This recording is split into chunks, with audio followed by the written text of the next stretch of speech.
Share ko lang po sa inyo tong colored phoenix na gawa ko. Pero bago yan, mapagpalang araw sa inyong lahat. Maiba naman tayo, gawa naman tayo ng ibang pyesa. Kadalasan kasi halos puro portrait, eye portrait.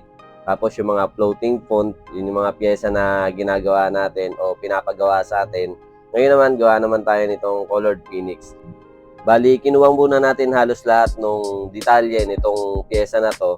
Kasi kung mapapansin nyo, doon pa lang sa stencil, parang ang labo na ng pagkakalapat ko. Hindi maayos yung pagkakalapat ko kasi yung pagkakaprint niya, medyo hindi ko na-edit para mapalinaw natin yung mga detalye. Kaya syempre, kung mabuburahan tayo ng stencil, alam natin napaka-importante yan. Syempre, bago mabura, kunin na muna natin yung mga detalye para hindi na tayo mahirapan kung sakasakaling mabura man siya ng tuluyan. Dito sa mga kulay na ginamit ko, gumamit ako ng dark magenta, ng red, ng orange, ng yellow, at saka ng white. Kasi yung pinaka-background na gagawin natin dito ay gagawin daw naming flame. So, alam nyo naman, ang kulay ng flame, naglalaro sa red, sa orange, yellow, at saka sa white para medyo may liwanag ng konti. Sa mga size ng needle na ginamit natin, gumamit ako ng 5RL para sa detail, tapos 11RS, 9 Magnum, at saka 15 Magnum para sa mga shading. Sa part na to, talagang aminado ko na mahirap gumawa dito. Mahirap tatuan tong part na to kasi parang balat at saka buto lang. Kumbaga manipis, wala kang halos laman, parang talagang ang hirap papasukan ng tinta.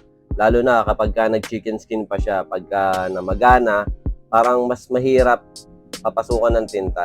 Mapapapasok mo ng maayos, pero minsan talagang kailangan mabugbog ng konti para mapasok talaga natin siya ng gusto. Ang diskarte ko naman sa pagtatattoo dito sa part na to, kailangan ipasara mo kay client yung pinakakamay niya para may stretch ng gusto yung balat sa ibabaw ng pinakakamao niya. Ngayon syempre, masakit. Habang nasasaktan si client, syempre parang lumuluwag yung pagkakasara ng kamao niya. Hindi naman natin siya masisisi kasi masakit naman talaga.